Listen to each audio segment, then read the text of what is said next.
Hello everyone, welcome to HP exams master. स्वागत है आपका एक और नई वीडियो में, जिसमें हम डिस्कस कर रहे हैं जीओआईटी के लिए जितने भी प्रीवियस ईयर क्वेश्चंस हैं सभी के सभी। इस लेक्चर की पीडीएफ आपको टेलीग्राम चैनल पर मिल जाएगी। आप लिंक से जाकर या फिर टेलीग्राम में डायरेक्टली सर्च करें एचपी एग्जाम्स मास्टर, पहला ही चैनल आपको मिल जाएगा। वहां से आप जाके उसको जो है ज्वाइन कर सकते हैं। तो पहला क्वेश्चन आपके सामने ये रहा, which of the following SQL statement is use to add a new column in the table. ठीक है, एक टेबल में नया कॉलम जोड़ने के लिए इनमें से किस एसक्यूएल स्टेटमेंट का उपयोग किया जाएगा। तो जैसा कि हमें पता है कि जो हमारा डाटाबेस होता है, डाटाबेस में हमारा जो डाटा है वो किसमें, रोज एंड कॉलम्स की फॉर्म में सेव होता है। अब मान लो जो हमारा एसक्यूएल है, जो कि हमारी एक लैंग्वेज है जो कि इस्तेमाल की जाती है डाटा को मैनिपुलेट करने के लिए, रिट्रीव करने के लिए। तो वो बोल रहा है कि हम चाह रहे हैं कि इस डाटाबेस में एक नया कॉलम ऐड हो जाए। फॉर एग्जाम्पल, पहले 1 और 2 है, अब मैं चाह रहा हूँ कि थर्ड कॉलम भी क्या हो जाए, ऐड हो जाए। तो इनमें से मैं कौन सी स्टेटमेंट का इस्तेमाल करूंगा। ठीक है, सिर्फ सिंपल सा इतना पूछ रहा है। अब यहाँ पे एक एग्जांपल के थ्रू समझाने की कोशिश करता हूँ। जैसे मान लेते हैं यहाँ पे रोल नंबर है, ठीक है, यहाँ पे नेम है, और रोल नंबर 1 है, 2 है, नेम मैं बोल देता हूँ राहुल है, रोहित है। इस तरह से अब मैं चाह रहा हूँ एक थर्ड कॉलम ऐड करना, जिसका नाम होगा मोबाइल नंबर। ठीक है, किसी भी स्टूडेंट्स का या क्लास का, स्कूल का एक इस तरह से डाटाबेस हो सकता है। बड़ी नॉर्मल सी बात है, और उसमें हमें मोबाइल जो है कॉलम ऐड कर।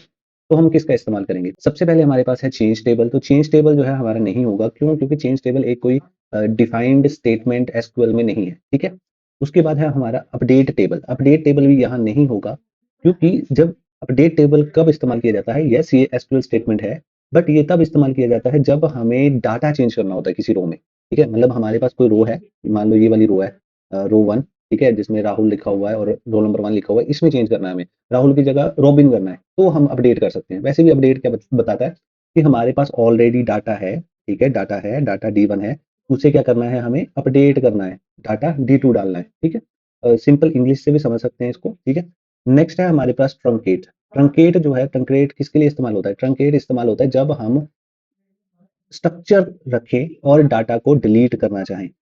डाटा क्या करें, मान लो D3 है, इसको क्या करना चाहें, हम डिलीट करना चाहें। मतलब स्ट्रक्चर रहेगा, टेबल रहेगा, बट डाटा क्या हो जाएगा, डिलीट। फॉर एग्जांपल, यहाँ से मैंने क्या हटा दिया, राहुल या रोहित जो भी था यहाँ पे वो हटा दिया। तो ये किसके थ्रू करेंगे, हम ट्रंकेट के थ्रू करेंगे। ठीक है, अगर हमें डाटा चेंज करना है, राहुल की जगह रोबिन करना है, तो हम किसके थ्रू करेंगे, अपडेट के थ्रू करेंगे। ठीक है, अब हमारे पास बचा क्या, हमारे पास बचा अल्टर, और यही इसका जो है राइट आंसर होगा। अल्टर किसके लिए इस्तेमाल किया जाता है? अल्टर इस्तेमाल किया जाता है जब हम स्ट्रक्चर चेंज करना चाहें।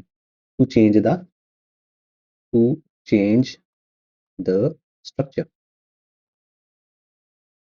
ठीक है, तो एक ही क्वेश्चन से मैंने चारों स्टेटमेंट्स का जो एग्जैक्ट मीनिंग है, कहाँ कहाँ वो इस्तेमाल होती है, वो आपको बताया। ठीक, चेंज टेबल कोई स्टेटमेंट नहीं होती। अपडेट जब हम ऑलरेडी स्ट्रक्चर बना हुआ है, एक डाटा को चेंज करेंगे दूसरे डाटा से, ये अपडेट होता है। ट्रंकेट, स्ट्रक्चर वैसा ही रहेगा, टेबल वैसा ही रहेगा, हम क्या कर देंगे, डाटा को डिलीट कर देंगे। अल्टर, हम टेबल ही चेंज कर देंगे, स्ट्रक्चर ही चेंज कर देंगे। ठीक है, इन तीनों में इससे ज्यादा क्लैरिटी और कोई भी नहीं हो सकती। ठीक है, नेक्स्ट हमारे पास है, which of the following languages is used as scripting languages in HTML documents. HTML जो डॉक्यूमेंट होते हैं उसमें स्क्रिप्टिंग लैंग्वेज कौन सी इस्तेमाल की जाती है? जावास्क्रिप्ट, जावा, फोर्ट्रान, पाइथन, कौन सी होगी? तो राइट आंसर जो है जावास्क्रिप्ट है। देखते हैं, अगर हम जो हमारे वेब पेज होते हैं ना, वेब पेज के क्या क्या कंपोनेंट्स होते हैं वो देखते हैं। वेब पेज में सबसे जो हमारा बेसिक स्ट्रक्चर होता है वो कौन प्रोवाइड करता है? एचटीएमएल डॉक्यूमेंट प्रोवाइड करता है। एचटीएमएल डॉक्यूमेंट को सुंदर दिखाने के लिए, अच्छा दिखाने के लिए हम क्या इस्तेमाल करते हैं? सीएसएस इस्तेमाल करते हैं। ठीक, और उस डॉक्यूमेंट या वेब पेज को एक फंक्शनैलिटी देने के लिए हम क्या इस्तेमाल करते हैं? जावास्क्रिप्ट का इस्तेमाल करते हैं। तो ये हमारी बेसिक सी 3 चीज़ें हैं जो इस्तेमाल होती हैं एक वेब पेज में। अगर मैं इसको ईज़िली समझाऊँ तो आप इस तरह मानिए इसको कि एचटीएमएल एक कार है, ठीक है? उसके ऊपर जितना भी पेंट वर्क है वो क्या है, हमारा सीएसएस है।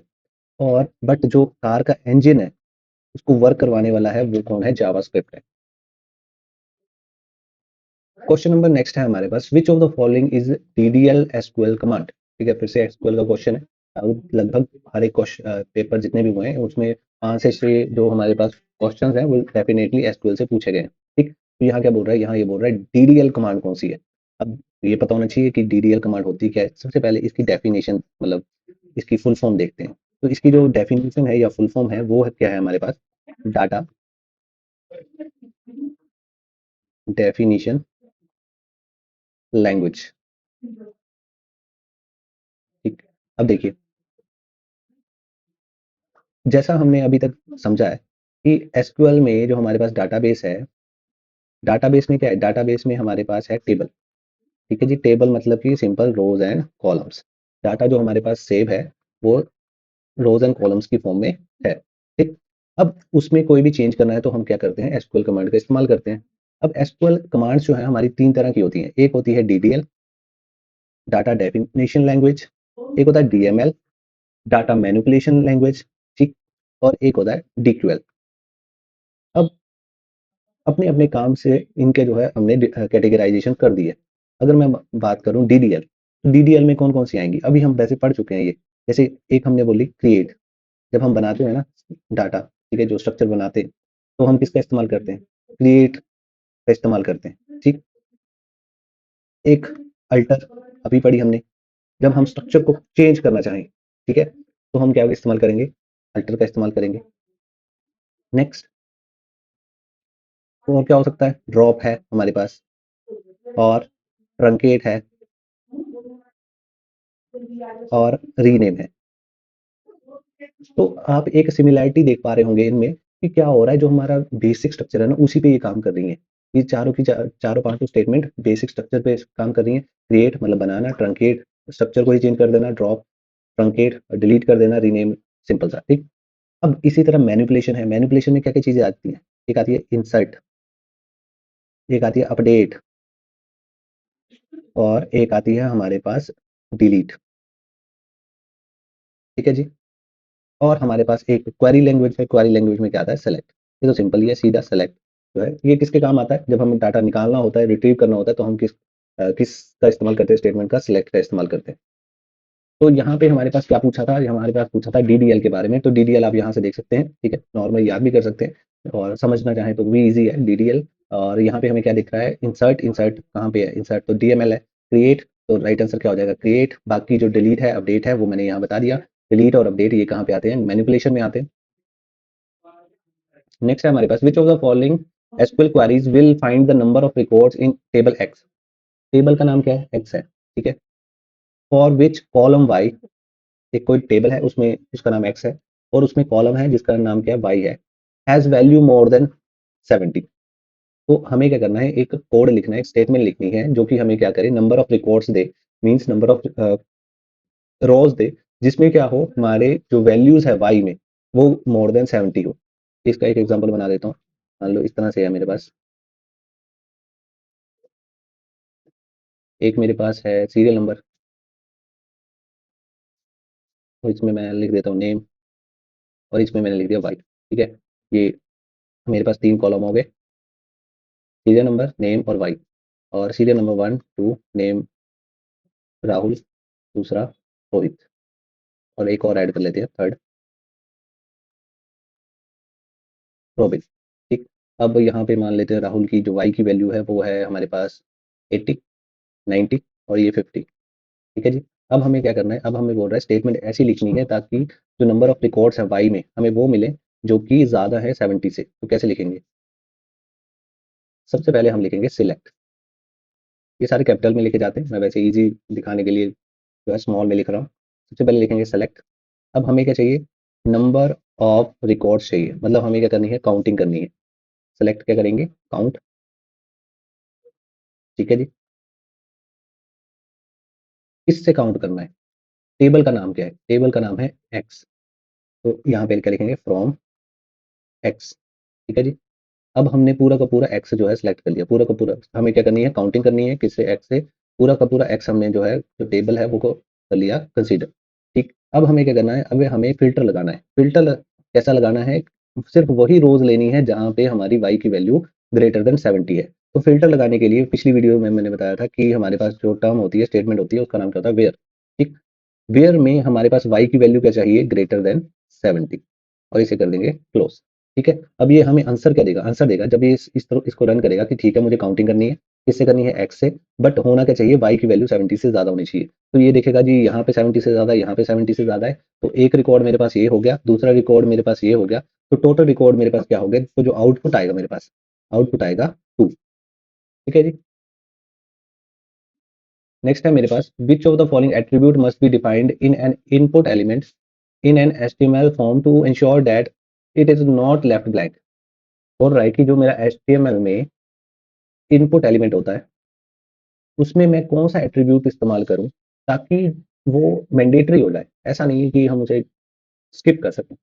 इनपुट का जो इस्तेमाल है वो किसके लिए किया जाता है, फॉर्म बनाने के लिए किया जाता है जनरली, ठीक है। फॉर्म यानी कि यूजर से इनपुट ली जाएगी, यूजर कोई ना कोई चीज उसमें डालेगा। अब हमें बोल रहा है कि इसके साथ कुछ एट्रीब्यूट जोड़ दो ताकि ये क्या हो जाए, हमेशा मैंडेटरी रहे। तो इसको हम कैसे लिखेंगे, अगर मैं कोड ही लिखना चाहूँ इसका तो इस तरह से लिखते हैं इसको, स्टेटमेंट को इनपुट। ये मेरे पास हो गया सिंपल सा मेरा एलिमेंट। इनपुट का टाइप लिखेंगे कि भाई बुलेट पॉइंट है या फिर क्या है, तो मैं बोल रहा हूँ कि ये टेक्स्ट है, आपको टेक्स्ट भरना होगा यहाँ पे इनपुट में, ठीक। और साथ में मैं क्या लिख दूंगा, साथ में मैं लिख दूंगा रिक्वायर्ड। जैसे ही मैंने साथ में एक एट्रीब्यूट लिख दिया रिक्वायर्ड, अब इसका मतलब है आप स्किप नहीं कर सकते। इसकी रियल लाइफ एग्जांपल बताता हूँ आपको। जब आप कोई फुल फॉर्म फिल करते होंगे, ठीक है, मान लो यहाँ पे लिखा है नेम। नेम के नीचे डब्बा बना होता है, नेम के साथ लिखा होता है एक स्टार, रेड कलर का स्टार, ठीक है। साथ में मान लो यहाँ पे लिखा है दूसरे में wife's name, but wife names के आगे स्टार नहीं है, तो उसका मतलब क्या होता है कि जिस जिसके आगे स्टार लगा है वो मैंडेटरी है, मतलब कि क्या है, वो रिक्वायर्ड है, वो भरना जरूरी है। जिसके आगे स्टार नहीं है वो नहीं भरना। फॉर्म में ऑप्शन तो है। वो यही बोल रहा है कि अगर हमें वो ऑप्शन बनाना है तो क्या करना पड़ेगा, तो हमें साथ में क्या लिखना पड़ता है, हमें लिखना पड़ता है रिक्वायर्ड। जैसे ही हम साथ में रिक्वायर्ड लिख देते हैं, हमारा जो फील्ड है वो क्या हो जाती है, एकदम मैंडेटरी हो जाती है। तो इसका राइट आंसर क्या हो जाएगा, राइट आंसर है रिक्वायर्ड। मैंडेटरी शब्द सेम है बट मैंडेटरी नहीं है। फील्ड फील्ड ही नहीं है और वैलिड भी नहीं है, ठीक है। और भी इस तरह के कुछ हमारे पास होते हैं, जैसे रीड ओनली होता है। रीड ओनली का मतलब क्या होता है, रीड ओनली का मतलब है सिर्फ आप देख सकते हैं, आप एडिट नहीं कर सकते। एक होता है डिसेबल्ड, कि उसको फॉर्म जो इनपुट है उसको डिसेबल कर दिया गया है। कई बार आपने देखा होगा, एक जगह होता है मैक्स लेंथ। फॉर एग्जांपल आपसे मांगा है कि जी मोबाइल नंबर डालो। अब मोबाइल नंबर में आपने डाल दिया कि जी मैंने डाल दिए 11 अक्षर डाल दिए। अब मोबाइल नंबर जो है 10 अक्षरों का होता है इंडिया में। तो वहाँ पे कौन सा एट्रीब्यूट इस्तेमाल में आता है, मैक्स लेंथ। जैसे ही आप मैक्स लेंथ 10 कर देंगे और अगर आप 11वां अक्षर डाल देंगे तो वो एरर दे देगा आपके पास, ठीक है, पॉपअप दे देगा। नेक्स्ट क्वेश्चन है हमारे पास, which of the following programming languages is used to create macro in MS Excel. ठीक, बड़ा ही सिंपल सा क्वेश्चन है, बहुत बार रिपीट भी हो चुका है। उसका जो राइट आंसर है वो क्या है, BBA। हम सिंपल भाषा में बताऊँ तो क्या होता है, एक्सेल में आप सुबह जाते हैं, आप फाइल खोलते हैं, ठीक है, फाइल उसके बाद आप जो है उसे असेंडिंग ऑर्डर में करते हैं, ठीक। फिर उसके बाद आप हेडिंग को बोल्ड करते हैं, देन आप सम करते हैं और आप रिजल्ट जो है सेव कर लेते हैं। मान लो रोज आप सेम ही काम कर रहे हैं, तो आप रोज बार बार तो ये काम नहीं करेंगे। तो आप किसका इस्तेमाल करेंगे, मैक्रोज का इस्तेमाल करेंगे। आप ये सारे स्टेप्स जो है नोट कर लेंगे। तो उनको नोट करने के लिए हमारे पास क्या होती है, एक लैंग्वेज होती है जिसे क्या बोलते हैं, BBA। नेक्स्ट है हमारे पास, which of the following CPU component generate timing and control signals for executing an instruction. तो एक इंस्ट्रक्शन को एग्जीक्यूट करने के लिए टाइमिंग एंड कंट्रोल सिग्नल्स कौन जनरेट करता है CPU में। तो अगर होप सो आपने जो है CPU आर्किटेक्चर अभी तक पढ़ लिया होगा, ठीक है, बड़ा ही इंपॉर्टेंट टॉपिक है, सबसे पहला टॉपिक ही वही है। तो CPU आर्किटेक्चर में क्या बोला जाता है कि एक हमारे पास इंस्ट्रक्शन साइकिल होता है, कि सबसे पहले क्या किया जाएगा, सबसे पहले इंस्ट्रक्शन आएगी, ठीक है, उसे फेच किया जाएगा, फिर उसे डिकोड किया जाएगा, फिर बाद में उसको एग्जीक्यूट करेंगे, फिर उसके बाद उसको सेव करेंगे। अब ये सारी जो फैचिंग एंड डिकोडिंग है वो कौन करता है, कंट्रोल यूनिट करता है। अब जो हमारे पास कंट्रोल यूनिट है उसका काम जो है एक तरह से ब्रेन का है, ठीक है, इसे ब्रेन ऑफ CPU भी बोला जाता है। ये इसी तरह है कि ब्रेन और हमारे पास एक क्या होता है, अर्थमेटिक लॉजिकल यूनिट ALU, जो कि काम करता है, ठीक है। अब कंट्रोल यूनिट का काम क्या है, कंट्रोल यूनिट का काम ये है कि ALU को बताना कि क्या काम करना है, व्हाट टू डू, ठीक है जी। पहला बात क्या है, क्या काम करना है, व्हेन टू डू, कब करना है, और इन व्हाट सीक्वेंस, किस सीक्वेंस में करना है। ये तीनों चीजें कौन बताता है, कंट्रोल यूनिट बताता है। और किसकी हेल्प से, टाइमिंग एंड कंट्रोल सिग्नल्स की हेल्प से। टाइमिंग मतलब कब करना है, कैसे करना है, ये कंट्रोल किसने करना है, कैसे करना है। तो इस तरह से जो है इसका जो राइट आंसर है वो क्या है, कंट्रोल यूनिट। अरिथमेटिक यूनिट जो काम करेगा, काम करवाएगा कौन, कंट्रोल यूनिट, ठीक है। नेक्स्ट है हमारे पास, the term SSID is associated with which network. SSID जो टर्म है वो किस नेटवर्क से रिलेटेड है। SSID आपने फोन में देखा होगा नाम, जो SSID लिखा रहता है, ठीक। SSID अगर मैं सिंपल भाषा में बताऊं होता क्या है, तो ये आपके वाईफाई का नाम है। वाईफाई के नेम को ही क्या बोलते हैं, SSID बोलते हैं, ठीक। तो राइट आंसर क्या हो जाएगा, वाईफाई।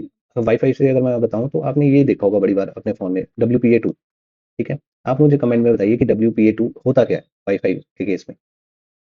नेक्स्ट है हमारे पास, how will you insert the symbol less than in HTML। HTML में लेस देन का सिंबल किस तरह एंटर किया जाता है। तो हम बोलेंगे सिंपल कीबोर्ड पे लिखा होता है इस तरह से लेस देन, हम वैसे लिख देंगे। तो एचटीएमएल में ये पॉसिबल नहीं होता। क्यों? क्योंकि एचटीएमएल वर्क करती है एलिमेंट्स पे, और एलिमेंट की जो शुरुआत ही होती है ना, वो इस तरह से होती है, लेस देन और ग्रेटर देन के सिंबल से होती है। तो जब भी हम लेस देन या ग्रेटर देन का सिंबल लिखते हैं, तो ब्राउज़र को क्या लगता है ये कि क्या है ये? एक एलिमेंट है। और जब आप एक्चुअल में लेस देन और ग्रेटर देन लिखने की कोशिश करते हैं, तो वो ब्राउज़र जो है उसमें क्या हो जाता है, कन्फ्यूज़ हो जाता है।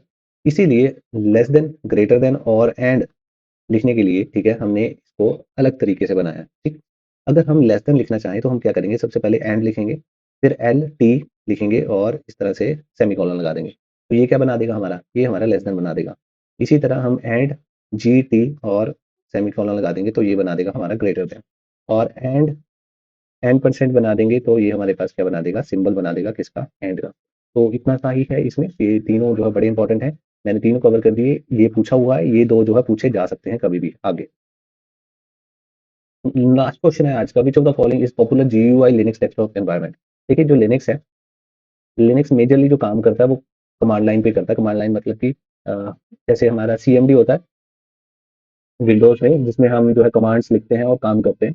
जैसे हमारे पास आज हम देखते हैं लैपटॉप या कंप्यूटर जिनमें हमारे पास ग्राफिकल यूजर इंटरफेस होता है, जिसमें मेन्यू दिखता है, फोल्डर्स दिखते हैं या आइकन्स दिखते हैं, वो जो सीएमडी होता है या कमांड लाइन होती है उसमें नहीं दिखता, ठीक। बट लिनक्स में भी अब जो है जीयूआई है, वैसे ही आइकन्स वगैरह दिखते हैं। तो ये पूछ रहा है इनमें से कौन सा जो है जीयूआई है, डेस्कटॉप एनवायरनमेंट है। तो जो राइट आंसर है वो है जिनोम। जिनोम जो है लिनक्स बेस्ड जीयूआई एनवायरनमेंट है। इसके अलावा जो ग्रेप है, ग्रेप तो एक कमांड है, सर्च करने के लिए इस्तेमाल होती है लिनक्स में। जीआईएमपी एक अल्टरनेट सॉफ्टवेयर है फोटोशॉप का। जैसे फोटोशॉप एक एडिटिंग सॉफ्टवेयर है, वैसे ही जिम्प भी जो है ये एक एडिटिंग सॉफ्टवेयर है, और जिस्ट जो है कुछ भी नहीं है, ठीक। तो इस तरह से जो है राइट आंसर है जिनोम। और कुछ और भी हमारे पास फेमस हैं, जैसे कि हमारे पास केडीई प्लाज्मा है, ये भी डेस्कटॉप एनवायरनमेंट ही है, काफ़ी फेमस है। एक्सएफसीई, ये भी डेस्कटॉप एनवायरनमेंट है लिनक्स बेस्ड। और सिनेमन, ये भी एक डेस्कटॉप एनवायरनमेंट है। तो आपसे ये भी पूछ सकते हैं, मान लो आपको 3 ये दे दिए, एक कोई और दे दिया, ठीक है? तो वो आपसे रीअरेंज करने को पूछ सकता है, या फिर बोल सकता है कि इनमें से अलग कौन-सा है। तो ये भी क्वेश्चंस इसमें बन सकते हैं। तो आज की वीडियो के लिए इतना ही। होप सो आपको ये वीडियो पसंद आई होगी। ऐसी ही और वीडियोज़ ला रहे हैं आगे से आगे आपके लिए। ऐसी ही वीडियोज़ से अटैच रहने के लिए you can consider to subscribe this channel.